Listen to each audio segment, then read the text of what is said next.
Today we hang out with two of my friends, Emily Patterson and Aimee Maloney. Aimee featured on episode 39 of this podcast, so be sure to flick back to that episode. And Emily you can find on Instagram at the handle Conscious Mothers Group and the website wearenaturenetwork.com, where you can also find her conscious parenting course. And she's also the host of the Hey Mama podcast, which I have also been a guest on. So I asked these two beautiful ladies to come on today because they always have such amazing wisdom when it comes to parenting. And I personally learn a lot from both of them in my own parenting journey. Even though their children are younger than mine, they always seem to be such an endless source of wise wisdom on how I can be a better parent myself. So one of the things I see in the clinic very often are parents bringing their children in for me to give them a homeopathic remedy to fix their behavior.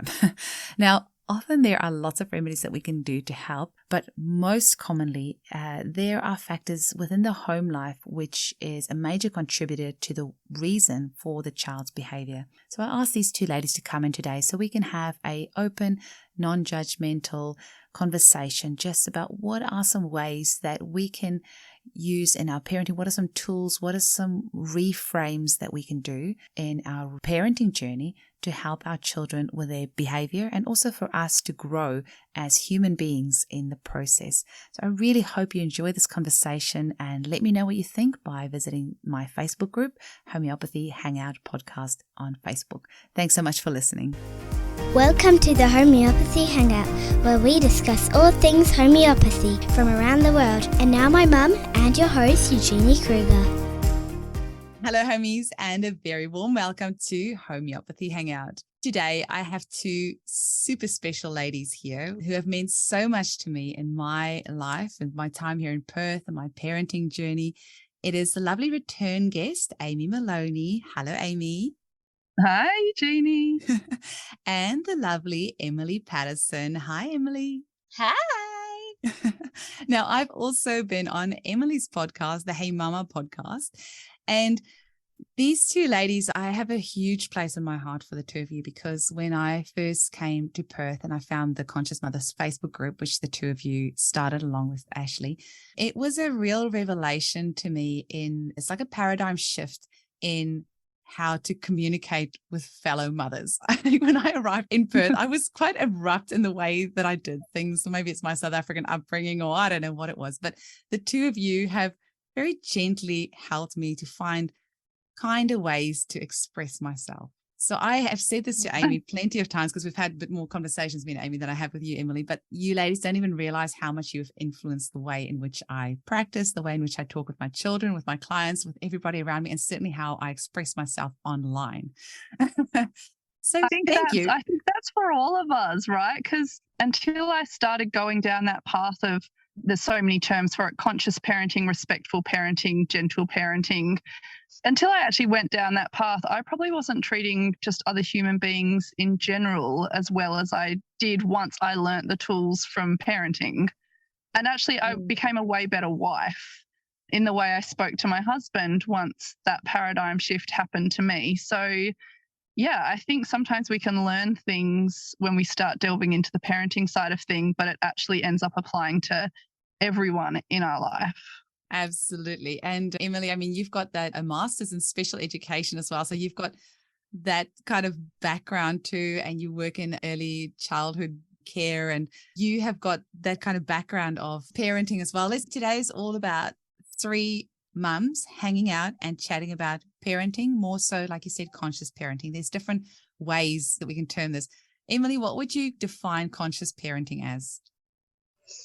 Yeah, that's a really good question. I think for me, conscious parenting is really just about having awareness and reflection and just constantly asking why. Like, why am I doing this? Why am I doing it this way? Is it because it's how I was parented? Is it because it's what society is telling me to do? And then does it feel right? And is it actually then in alignment with my values? And constantly coming back to that why. And I think for me, it's ever changing and ever growing. I mean, obviously because our children are always getting older, but also because like I know that for me, and I think the same with you two, we're always growing ourselves and finding out more things about ourselves. And that is it. Like the conscious parenting is kind of less about the kids for me and more about myself and my own growth. And with that, the way that I then speak to my children, the way that I treat them just then comes naturally. Amazing. And for you, Aimee? Yeah, and I think that's so well said. And I think what I'll just add to that would just be that I did the research into this before having children. And so that was like a very different way of like where I guess that was the theory side of things, where I just really resonated with how to raise kids this way. But the actual like being in it, it doesn't look the same. It's messy and it's forever changing the way you see yourself and the way you see your kids and the way you respond and the way you look to why you do the things that you do. And I feel like I really changed from this wanting to be so perfect at parenting this specific way. And over the years, it just changed to this real, authentic persistence. I just have a goal to keep being a better person and keep being a better wife and keep being a better parent, not to be perfect, but just because it just feels like that's what life's all about. And like doing it with the lightheartedness and sense of humor that allows joy and for it not to be taken over by a set of things that need to be done to be a respectful parent. And yeah, as Emily said, each age and stage is just changing and flipping things on its head. And I now have a 6-year-old daughter and bringing up all this new stuff. And it's such a huge opportunity to grow. I honestly, I never get to the end of the day and not reflect on how I could do things differently tomorrow. I really don't even think anymore about anything being about my kids. It's always about me. We're literally reparenting ourselves. Like a lot of us, we didn't have this shown to us. Like it's not what we are used to. It's not how we grew up, and mostly not because anybody did anything wrong, but just because we didn't have access to all the information that we have access to, and we didn't have this knowledge and this knowing and this self-awareness really, or the generation before us didn't have as much as we do now.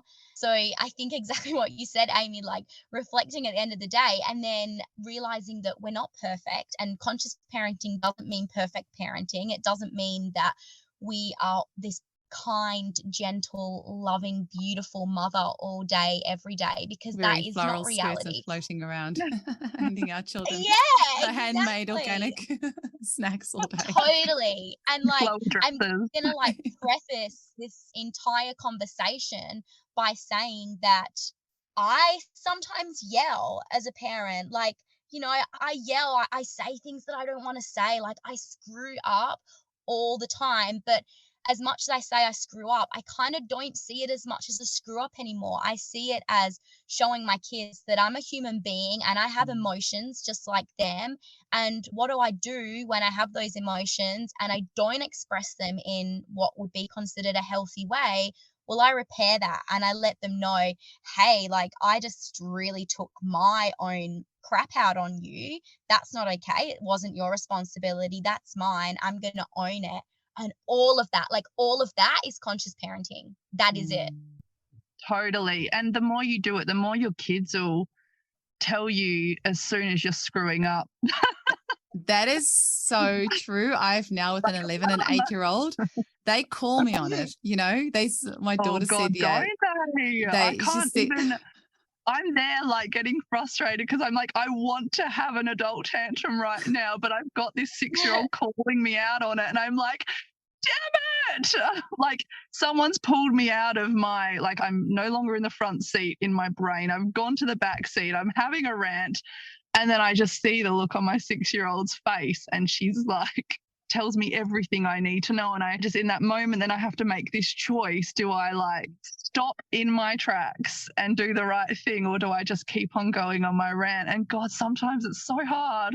It's so hard. Like now with my 11-year-old son who has got, like I said today on a podcast, I feel really cheated because I honestly thought I had until about 12 or 13 to have to deal with teenage hormones, but he's 11 and full on in the throes of back chatting me, and it's bringing up all my childhood issues. And we used to get, we would get slaps right through the face for things like that. So it's bringing up a lot of that trauma for me when he talks to me that way.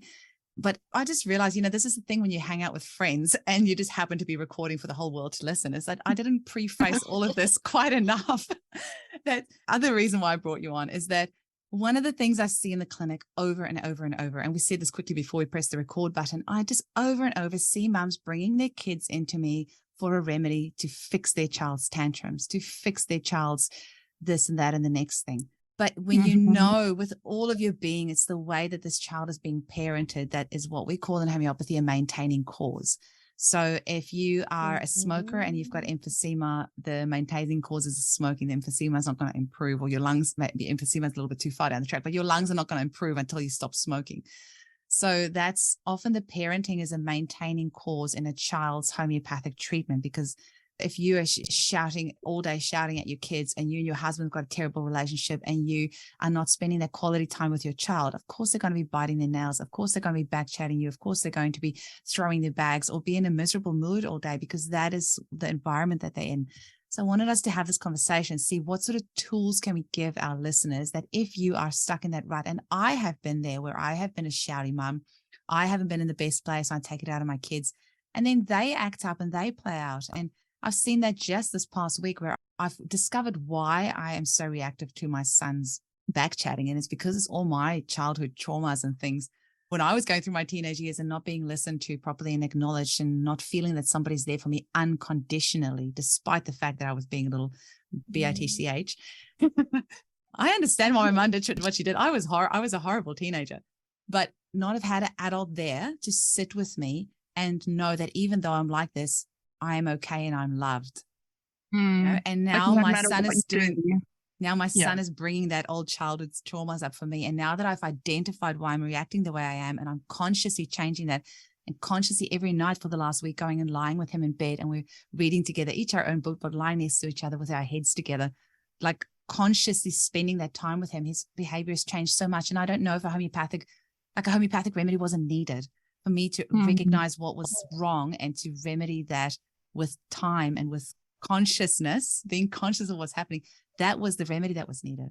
Talk to me about this, ladies. 100%. So I think the first thing is just that awareness. And I guess that's where all these pillars in conscious parenting comes in, because like you might find that a lot of conscious parents are really aware of screen time and the effects it has on kids, right? And then that's like one pillar, or food and the effects that sugar, all the toxins in food, or then it's maybe all the household products, what's going on our skin, what's going in the air of our home. There's just so many pillars, and they all have a cause and effect, and there's just so many these days. So like when I hear Emily talk about, our parents back then, they didn't know any better, and sometimes I actually wish that we could almost be back in those times, just from the way of like where the world is right now, and like to not have cell phones, or to not have all this technology, and to not have all the chemicals in our food, and to not have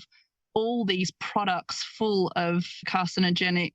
It just, sometimes I do just wish that we didn't have to work so hard, because those are all in my opinion, they are all those maintaining causes that are at the root of a lot of the issues.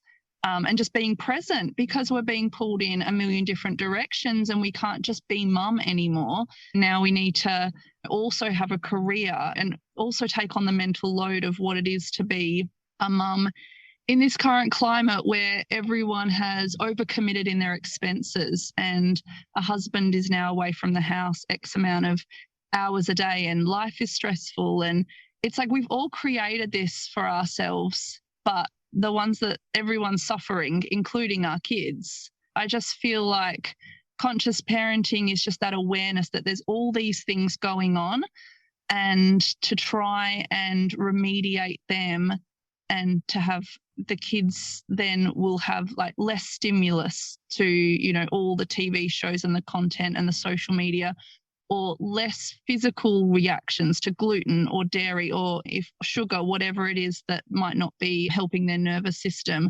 And then all the EMFs when they go to bed at night and they're not sleeping great or as deeply as they should be because of all these electronics and EMFs on at night. And so then they wake up, they're not well rested. Their system wasn't able to go into a rest and recovery overnight. And so now you see those behavioral issues. And you're right, you can give all the remedies and they can help. They can help obviously strengthen their vital force, but to actually work consciously and be aware of all these things and try to help them as much as possible, that's where I see the conscious parenting and the homeopathy overlapping.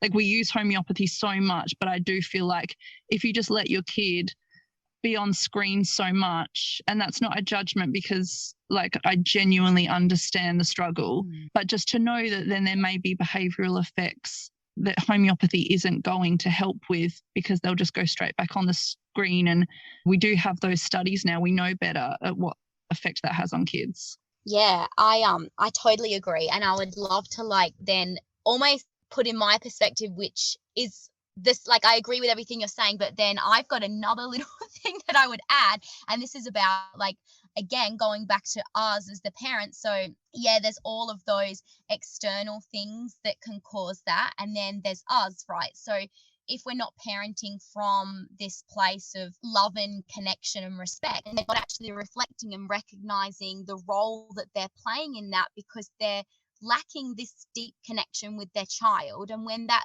connection is not there, the behavior is going to show up. Like behavior is communication. Like I think we all know that. Like all of us who parent consciously, we know that the behavior comes up from a lack of unmet needs, right? So our needs are not met, we behave.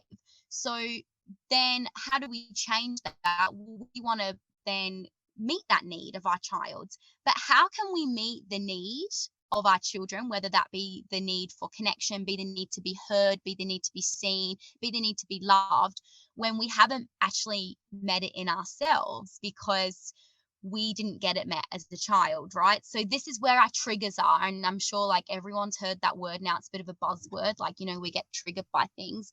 And the reason why we are triggered by all of that is exactly like I said, we didn't have those needs met in our childhood, but we're still then acting like we need to appease our caregiver. So we're walking around as adults with these triggers that are there because we're trying to please a caregiver that's no longer there. And I think when we realize that we're not actually babies anymore, like we're not a child who need to be looked after, we are able to survive on our own as adults. So because we don't need to appease them anymore, we can meet those needs ourselves. We don't need somebody else to meet them. So we can then meet those needs ourselves. Like we don't need to have those needs met by a caregiver anymore because we're adults now. We're not babies. We don't need our caregiver in order to survive, right? So we can meet our physical needs, but we can also meet our emotional needs. So then going back to what you said, Eugenie, about like reflecting on the day and how you've been as a parent, like having that awareness, and exactly what you said too, Aimee, is like the first step. So what I would suggest to anybody who's wanting to try and parent in a more conscious way and get this deeper connection with their child is by, okay, reflect at the end of the day. What did I not like that I did today? What was triggering me? Like, did it trigger me, like as an example, when my child was not listening to me? And that's a huge one, right? Like, I feel like everybody can relate to that. They weren't listening, so I shouted at them or I tried to punish them or whatever it might be. So you can sit there and reflect on that and be like, okay, well, I know that that's a trigger for me because I probably wasn't heard as a child. Like my parents may not have had the space. They may not have known how to listen to me and hold space for all of that. So now that I'm an adult and I don't need a caregiver to meet those needs, I can do it for myself and literally sit there and feel what it is like to be heard and just sit in that feeling. And then the more you practice that in the evening, or when you're alone without children, the more you can do that in the moment when you're feeling those triggers too. So in that example, I love everything you've just said, by the way. In that example, do you think journaling is a great way to feel heard. I'm just that just came to me out of nowhere, and I didn't think of that. I love journaling, and I just get everything out and spew it all out on a page. I've never really thought if that's what maybe that actually is what helps me feel heard. Yeah, I reckon. And that's the thing, like we all have our own little things that can help. And I feel like journaling is amazing to do, like especially when you've got that time and space on your own. But I really just love practicing like giving that feeling to myself, because it is something that then I can replicate in the moment if I need it, rather than like going with that trigger and going with that. Because, you know, when we are triggered, we actually get a hit of dopamine if we go with that trigger. So our brain is telling us to. It feels safe for us to go with a trigger. It feels like, yeah, it feels good. Like we get a hit of dopamine. Like, yeah, of course we want to. But the way that we can also get that is by like giving that need to ourselves, meeting it within ourselves. So then we don't need to go with it as much. And yeah, so I just like practicing that. So it's something I can do in the moment. But I also do really think journaling has a massive, massive role to play in this, and a great way to reflect. And again, just figure out why you're doing it and what's going on. Yeah, so what you were talking about would literally just be sitting there, taking some deep breaths, closing your eyes, and just imagining what it feels like to be heard. Yeah. Yeah, exactly. awesome. Yeah, I love that. It's something I haven't actually done. I definitely have other tools, but I love that idea of just imagining what it would feel like for whatever the lack there is when you're reflecting on your parenting for the day. And you're going, say, for instance, with me, I really wish that I had just responded with more empathy in that particular situation. So then that night when I pinpoint that and I go, oh God, I really wish I'd been better at empathy in that moment. So then it's just sitting and closing my eyes and taking that deep breath and just imagining what it would like for someone to just be so empathetic towards me. That's beautiful. Yeah. And like our brain obviously can't, like, it doesn't know whether it's happening in reality or happening in our mind, right? So we're kind of tricking ourselves into, like, we're rewiring our brain essentially into responding in a way that we would like, that we would prefer. Because otherwise we're just going to continually go with those patterns that have been wired in those first, 0 to 7 years. And the brain is like so good at rewiring if you know what to do. Yeah. And I think, that really does just tie in with everything that we all know about self-love, but do find it hard in this season of life to put into practice. I mean, I was just talking to some of the girls this morning and we were talking about our surf husbands.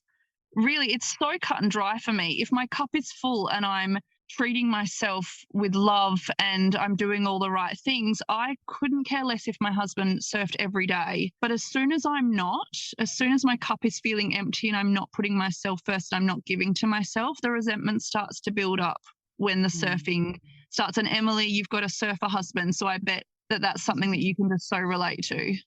Oh, 100%.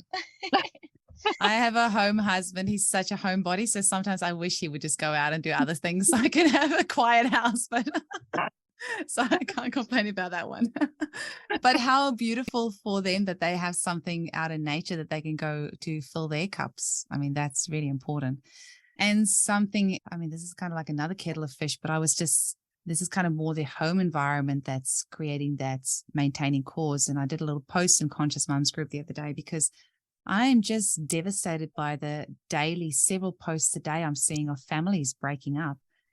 And often the kiddies are so little. And sometimes I wish I could just say to the families, just hold on until your kids are a little bit older, because your children are a little bit older now. So I'll be interested to hear, because when I met you ladies, your kiddies were babies and your third one wasn't born yet. And now your kiddies are like getting to school age. And so how do you feel the way that you viewed parenting and your relationship has changed? Because you kind of started to get out of the thick of it all. Like I felt when my kids were just like littlies, like under 5, I was just like right in the thick of it all. You don't have any time for your husband or for yourself or for anyone. And especially if they're not going to daycare or things like that and you're with them all the time, it can be so intense. Have you got any advice? For sure.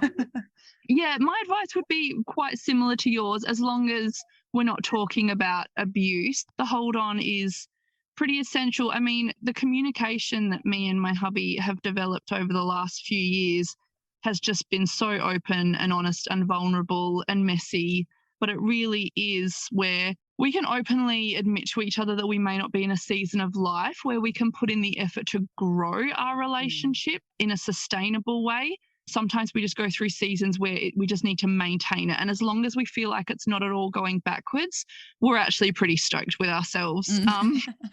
And, the same with like sex and intimacy. We have so many conversations. It's like, I want to have sex with you. Like I want to feel like I want to have sex with you all the time.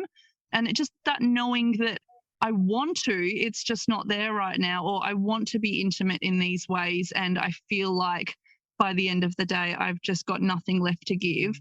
But just being so crystal clear in our communication and continue these conversations, because we keep coming back to the fact that we're in this really gnarly season of life where we don't even do a whole lot of family time right now. We're really kind of prioritizing the more tag team parenting so that we each can go off and meet our own needs and get our own time. And then we know that, for instance, for us, we're going to be taking 8 weeks up north to have a lot of family time during winter. And so just in this maintaining kind of period of life where we're okay that we don't get to put a lot of time into growing and thriving our relationship.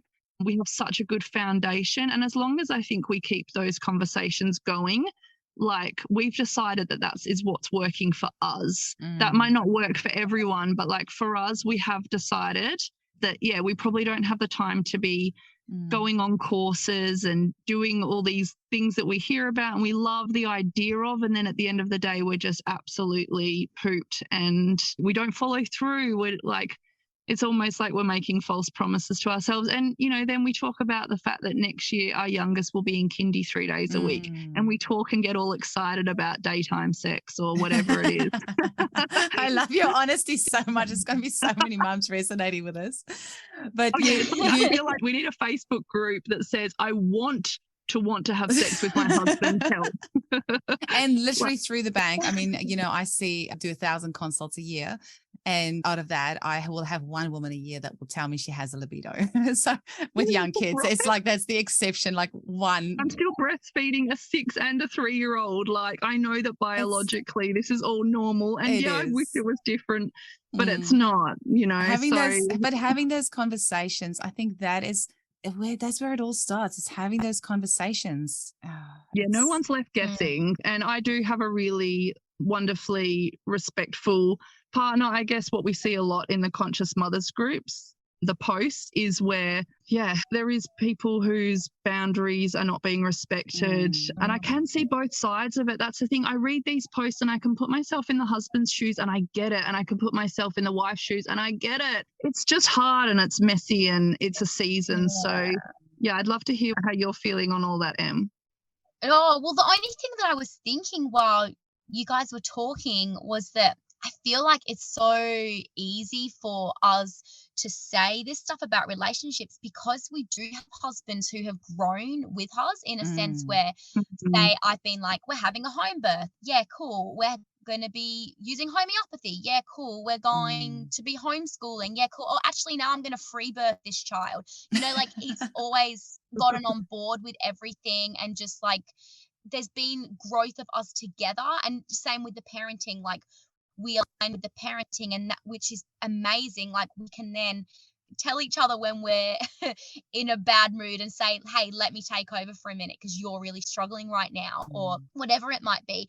But I also get that there are some mums out there who don't have that luxury of having a partner who agrees with everything, that their partners just agree with the things that they're doing. And I reckon that would probably cause quite a rift between two people if one is parenting one way and one is parenting another way. And how do you then find a middle ground, especially in parenting? Like conscious parenting and mainstream parenting, totally different. There's kind of like, it's hard to find a middle ground, especially if there's two people that are passionate about different things. Oh, yeah, and totally. This is the stuff that the kids pick on, and this is the stuff that I see in clinic. Like, give my child a remedy to fix XYZ when at home there's these completely conflicting things. And actually the remedy anacardium is one that we often use when the parenting styles are extremely different and the child feels like they have to split themselves in two to kind of appease both parents. So you can give some remedies to kind of help the child cope with that. But at the end of the day, the children feel all of this. Like, we are completely deluded if we think that our kids don't feel everything.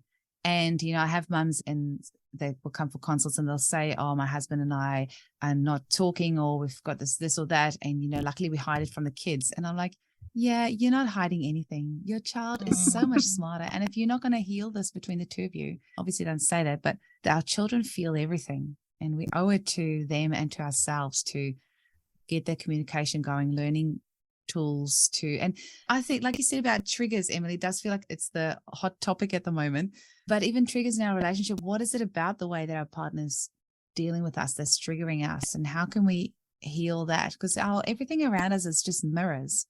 And so what are we seeing? What's being mirrored around us, and how can we heal that in ourselves, and in turn gets healed around us to some extent? There's obviously exceptions if there's like real addiction or abuse or things like that going on, that I don't feel qualified to be able to say anything on that, because I've never been in a position where I've had a partner that's, been a drug user or things like that. So I can't say. I imagine it would be unbelievably hard, but any work that we do on ourselves and heal any of that in ourselves surely should have a flow-on effect in a relationship. Yeah, and I feel like that comes back to like what Aimee was saying at the beginning, is that it's not even just been about how she speaks to her children. It's like it just impacts all your relationships, because learning this stuff just kind of makes you a better human being, and I have 100% found that mine and my husband's relationship has improved from this knowing and this understanding, like just be able to recognize his feelings. I feel like in previous relationships, like I would have had stories where it's like,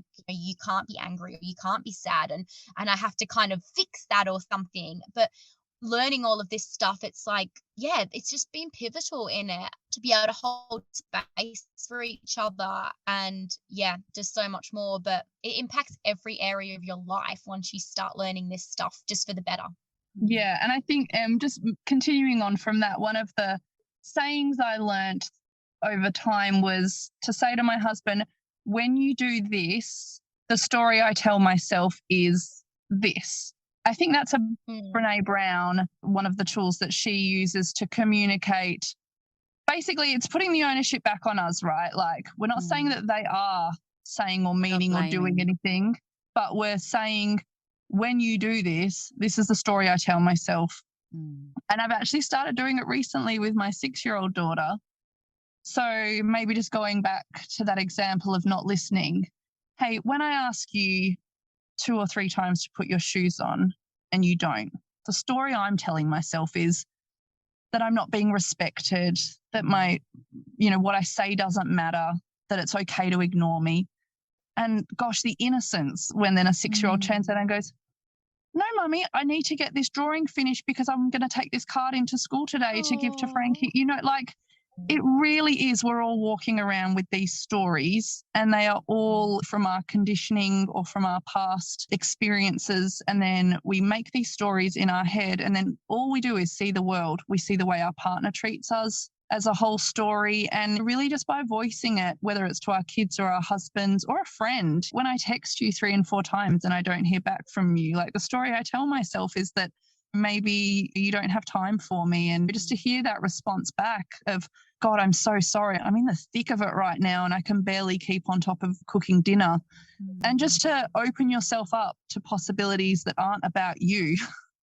Because we all think everything's revolving around us, and it's not. Like, everyone else is orbiting just around themselves, as are we. And I just think that's where communication, whether it's with our husbands, partners, or kids, or gosh, mother-in-laws, how many posts a day do we see in the Conscious Mothers group about overstepping of, and I really do see it from both sides. And I think, gosh, like, some people would kill to have a mother-in-law that wants to be this involved and, rock up and clean. But the story that mum's telling herself is that the way she cleans isn't good enough, or she doesn't keep a good enough house. And I'm looking at it like, can I have your mother-in-law? Like, I promise I wouldn't feel anything except gratitude if someone came and cleaned my house. And so, yeah, I just think it's all that real open. It's just getting really vulnerable with each other and having really crystal clear communication. I just think goes such a long way in parenting and with all our relationships. Totally everything that you said, Ames, and I love that it kind of ties back into what I was saying about unmet needs, because you're kind of expressing those unmet needs in that phrase, which then almost brings that awareness back to you. So you realize, okay, this is my stuff, so I can work on it. You're taking that responsibility. You're showing whoever you're communicating to that this is your stuff and you're happy to take that on rather than projecting it onto them, and then get to solve together. And all of those skills are just like incredible, especially if you're doing that with a child as well, because they're just life skills and relationship skills that everybody needs. And unexpressed expectations. I think so many issues come from that. Like we expect something from our partner, but we don't actually tell them what we expect. We expect them to bring us flowers or give us a kiss or text us, but we don't actually express that to them. And then we're angry at them that, they don't do it. Been there. Yeah. Massively. Ladies. And then even going back to stuff we've learned through parenting, like including boundaries, like that's another massive part, like being able to insert those boundaries when we need, which a lot of us grew up not knowing how to do. I feel like boundaries are something we've only just learned in the last few years, I know, out of everyone that I've spoken to, and what another huge part of relationships that is. Oh yeah, we need a whole nother podcast on boundaries. We really do. We could start like a whole, absolutely. Boundaries an actual and podcast. homeopathy. What is the link? Definitely. Or you can go and check out Em's podcast, Hey Mama. And she's got quite a few episodes there. I'm sure you must have something on boundaries in there. How can our listeners get hold of you? And what's a final message you want to leave us with? Emily, you go first. Oh, how can you get a hold of me? Well, you can find my Instagram, which is Conscious Mothers Group, and I hang out there quite a bit and share a lot of my conscious parenting philosophy. And then any of my resources of in-person programs, online programs, courses, they are all over at wearenaturenetwork.com. So that has got parenting courses, it's got a homeschool curriculum. So lots of things. So I'd love for you to go and check it out and see everything that I am offering and collaborating with other wonderful women to bring to our community. Ooh, and final message you want to leave us with? Final message is probably do not try and be a perfect parent, because being a perfect parent does not exist. Amazing. Ames? Okay, you can't contact me. I don't offer anything or do anything. I'm a private person just living my life.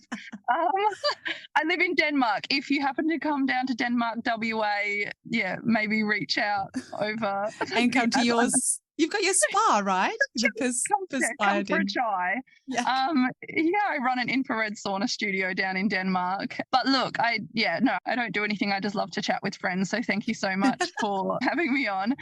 Just finding the joy in every day through gratitude and perspective, and just being really kind to yourself, because this is just a wild journey, and it's been a wild couple of years too. Yes. And sepia 200C is like the equivalent of a big glass of red wine. So if you feel like you want to kill your husband or kill your kids in any moment, reach for sepia 200C. I did just that about a week ago, and it works. I always surprise. I mean, I shouldn't be surprised anymore, but sepia always relaxes me within under 5 minutes. I take a dose. It's just the best. I love you, ladies, so much.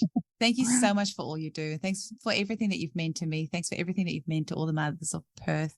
You're both real inspiration to me. Thank you, Eugenie. Mutual appreciation. What you do for our community is unreal. The hours and time spent is so appreciated by everyone. Thank you. Have a great day. We love See you later. Bye.